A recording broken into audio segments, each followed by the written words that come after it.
আজি এভাৰেজৰ দুটামান প্ৰশ্নোত্তৰ কৰি দিবলৈ লৈছো আপোনালোকে যদি আমাৰ চেনেল প্ৰিজম ক্লাसेছ পাঠশালা সাবস্ক্ৰাইব কৰে সাবস্ক্ৰাইব কৰিব পাৰে ভাল লাগিলে ভিডিওটো শেয়াৰ কৰিব পাৰে আৰু আপোনালোকৰ মতামত কমেন্টৰ সহায়ত জনাব পাৰে আমি আমাৰ প্ৰবলেম চাও এটো অসম চৰকাৰৰ এটা পৰীক্ষাত অহা A library has an average of 510 visitors on Sunday মানে দেওবাৰে এটা লাইব্ৰেৰীত এটা গ্ৰন্থাগাৰত কিমান 510 জন ভিজিটৰ আহে এভাৰেজ হিচাপত average of 510 visitors on Sunday মানে দেওবাৰ বিলাকত যিমানটা দেওবাৰ থাকে দেওবাৰ বিলাকত কিমান 510 ভিজিটৰ আহে মানে পঢ়ুৱৈ আহে and 240 on other days আৰু বাকি কেইদিনত এভাৰেজ হিচাপত কিমান আহে 240 কে আহে বাকি কেইদিনত কাৰণ বাকি কেইদিনত কম কে আহে what is the average number of visitors per day in the month of 30 days beginning with a Sunday এটা 30 দিনীয়া মাহত যত যেটো সানডে দেওবাৰে মাহটো আৰম্ভ হয় তেনেকুৱা মাহত মানে কিমান এভাৰেজ হ'ব পাৰ ডে দৈনিক কিমান ভিজিটৰ আহিব হেতু উলিয়াব লাগে এতিয়া আমাৰ কথা হল 30 দিনীয়া যেতিয়া মাহ হয় 30 দিনীয়া মাহত আমাৰ কি হ'ব হাতেৰে যদি ডিভাইড কৰো 7 4 গুণ 28 দুই দিন চাৰিটা দেওবাৰটো থাকিবই আমাৰ জেনেকে হলেও চাৰিটা দেওবাৰ থাকিবই কিন্তু ইয়াতে কি কোৱা হৈছে ইয়াতে সানডেৰে যদি আৰম্ভ হয় যদি সানডেৰে আৰম্ভ হলে কেইটা দেওবাৰ থাকিব পাঁচটা দেওবাৰ থাকিব কাৰণ সানডেৰে আৰম্ভ হলে গতিকে নাম্বাৰ অফ সানডেজ কিমান নাম্বাৰ অফ সানডেজ হ'ব 5 এইটো উলিয়াব কথা গতিকে আমাৰ সানডে যদি পাঁচটা হয় গতিকে total visitors আমি যদি উলিয়াও total visitors on Sundays মানে পাঁচটা সানডে total visitor কিমান হ'ব হেতু উলিয়াব লাগে কিমান 5 into 510 আৰু এটা দেওবাৰত আহে 510 হ'ব 510 হলে 05 plus 5 গুণ 2550 জন আহে টোটাল যিমান পাঁচটা সানডে পাঁচটা দেওবাৰ ভিজিটৰ আহে 2550 জন এতিয়া নাম্বাৰ আমাৰ ৰিমেইনিং ডেজ কিমান থাকিব নাম্বাৰ অফ আদাৰ ডেজ কিমান হ'ব আদাৰ ডেজ মানে সানডে বাহিৰে আৰু বাকি কিমান দিন হ'ব আমাৰ পাঁচটা যদি সানডে হয় 30 minus 5 কিমান হ'ব 25 হ'ব আদাৰ ডেজ হ'ব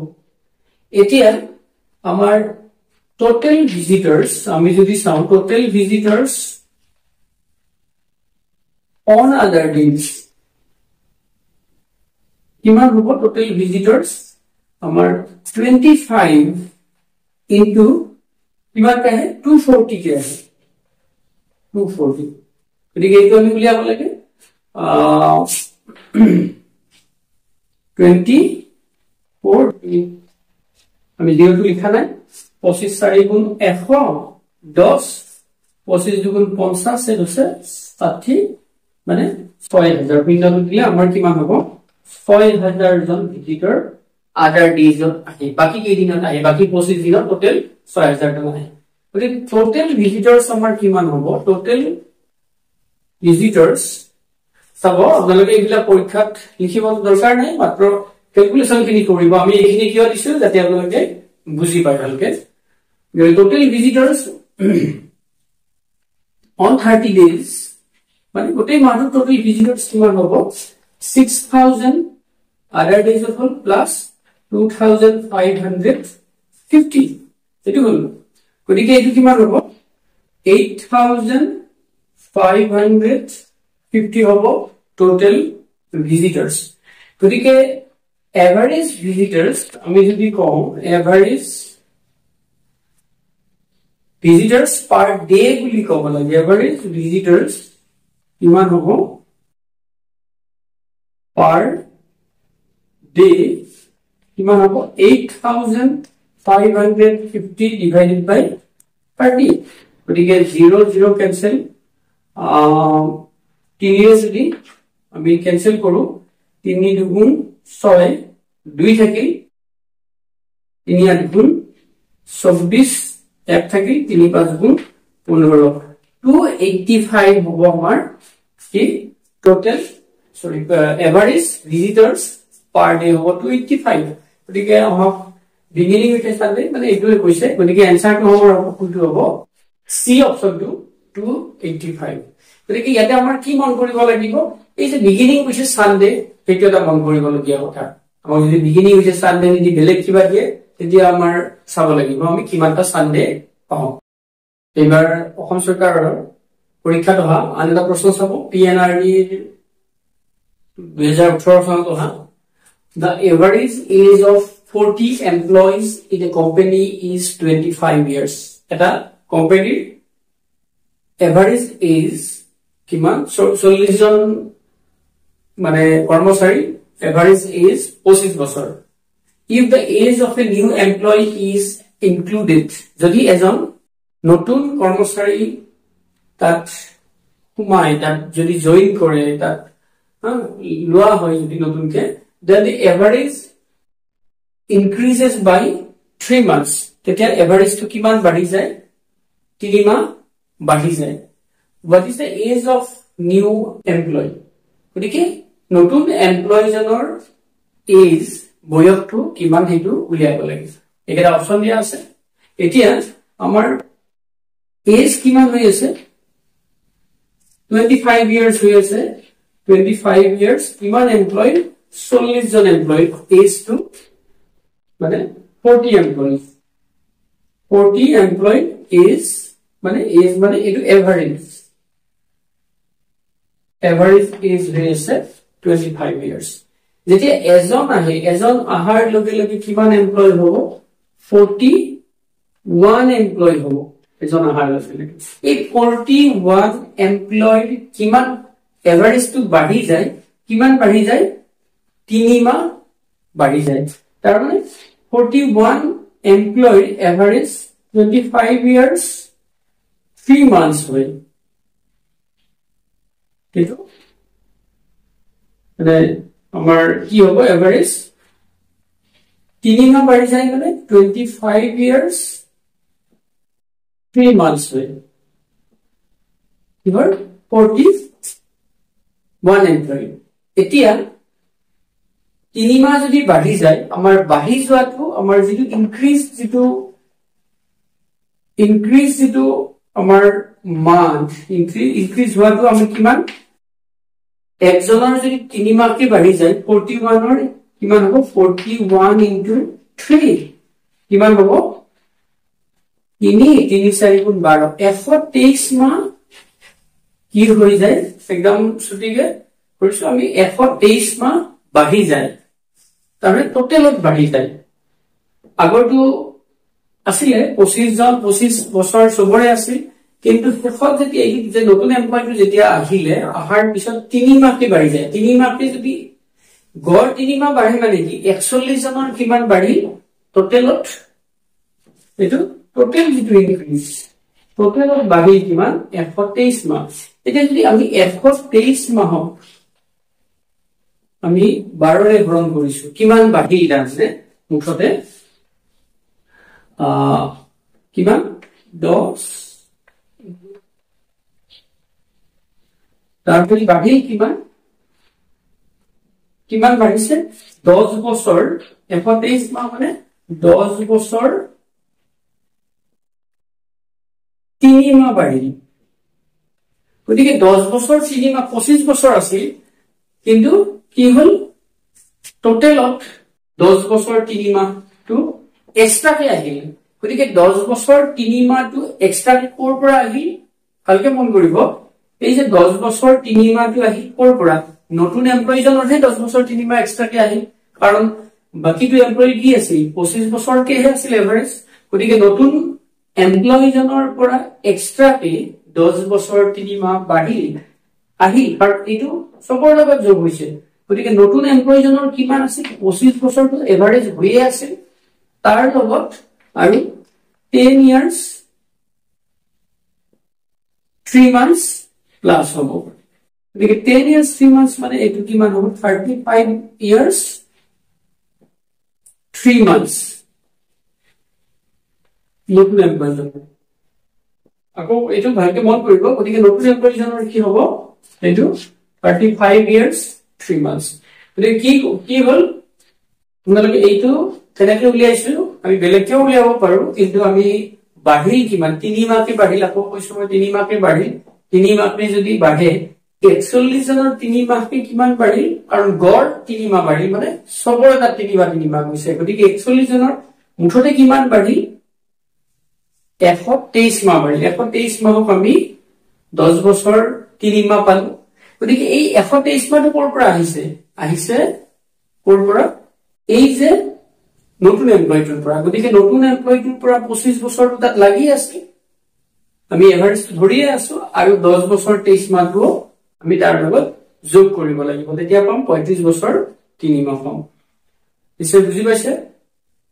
এবাৰ অসম চৰকাৰৰ আনটা পৰীক্ষাত অহা প্ৰশ্ন Which one of the following is the average of all prime numbers between 21 and 55? ইয়াৰে কোনটো এভাৰেজ হয় 21 ৰ পৰা 55 লৈকে থকা যিকেইটা মৌলিক সংখ্যা হে মৌলিক সংখ্যাৰ গড় কোনকেইটা হয় গতিকে মৌলিক সংখ্যা বুলি ক'লে আমাৰ আপোনালোকে চাব মৌলিক সংখ্যা প্ৰাইম নাম্বাৰছ বুলি ক'লে নাম্বাৰটোক কিহেৰে অকল এক আৰু নাম্বাৰটো নিজে ডিভাইড হয় the prime number is that number আমাৰ কি কম আমি এটা prime number হল সেই নাম্বার সংখ্যাটো which is divided by 1 and the number itself গতিকে তাত বাহিৰে বেলেগ নাম্বাৰৰে ডিভাইড নহয় এক আৰু নাম্বাৰটোৰে ডিভাইড হয় হৰণ যায় জানে আমাৰ প্ৰাইম নাম্বাৰ কোনটো 2 অকল 2 ৰে ডিভাইড হয় আৰু 1 ৰে ডিভাইড হয় 3 অকল 1 আৰু 3 ৰে ডিভাইড হয় কিন্তু আমাৰ 4 টো প্ৰাইম নাম্বাৰ নহয় 4 টো কিয় 4 1 ৰে ডিভাইড হয় আৰু 4 ৰে ডিভাইড হয় বাহিৰেও কিৰে ডিভাইড হয় কিৰে হৰণ যায় বা বিভাজ্য হয় 2 ৰে বিভাজ্য হয় গতিকে 4 টো নহয় তেনেকে 5 টো হ'ব 6 টো নহয় আৰু 6 1 ৰে ডিভাইড হয় 2 ৰে বিভাজ্য হয় 3 ৰে বিভাজ্য হয় আৰু 6 ৰে বিভাজ্য হয় গতিকে নহব গতিকে আমি এটা কি চাব লাগিব 21 আৰু 55 ৰ মাজৰ কেটা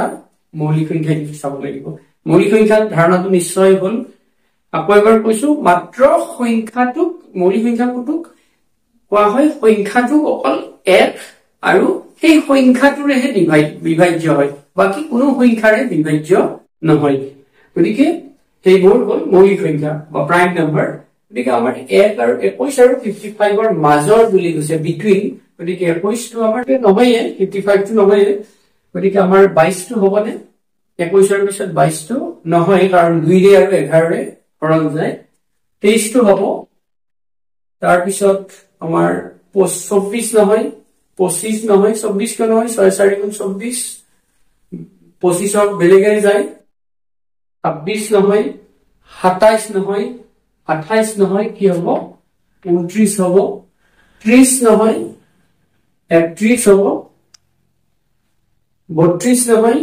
33 নহয় 34 নহয় 35 নহয় 36 নহয় 38 হ'ব 38 নহয় 39 নহয় 40 নহয় 41 হ'ব 42 নহয় 43 নহয় 43 টো হ'ব 46 নহয় 45 নহয় 46 48 হ'ব 48 নহয় 49 নহয় 50 51 52 53 হ'ব গতিকে এইকেইটা হয় এইকেইটা যদি আমি এইকেইটাৰ এভাৰেজ উলিয়াব লাগে আমি প্লাস কৰি আৰু তাক কিমানটা পালো আমি সংখ্যা 1 2 3 4 5 6 7 8 আমি 8টা সংখ্যা পালো হেৰে হৰণ কৰিম যদি এভাৰেজ উলিয়াব লাগে গতিকে এইকেইটা আমি যোগ কৰো 23 29 31 37 41 43 47 56 এইকেইটা আমি হৰণ কৰিম গতিকে 3 9 12 13 20 কৈছে 3 24 আতে 31 3 34 sorry 3 2 5 2 7 3 10 3 13 4 17 4 21 4 25 5 30 308 গতিকে কিমান পালো 300 সৰি 304 হৰণ 8 গতিকে 304 যদি আমি হৰণ কৰো এটো কিমান হ'ব 8 ৰে লাইক কাটিব পাৰো 8 3 গুণ 24 6 8 গুণ 38 গতিকে আমাৰ অপচন হ'ব 38.00 মানে 38 হ'ব ইয়াতে আমাৰ কনসেপ্ট কোনটো মানে মৌলিক সংখ্যাৰ কনসেপ্ট লাগে আমাৰ প্ৰাইম নাম্বাৰছৰ কনসেপ্ট লাগে বাকিখিনি এভাৰেজৰ একে ধৰণৰ কথা গতিকে নিশ্চয় বুজি পাইছে কিবা আকোৱা থাকিলে আমাক কমেন্ট কৰি জনাব আজিলৈ আমি ইমানতে সামৰিছো ধন্যবাদ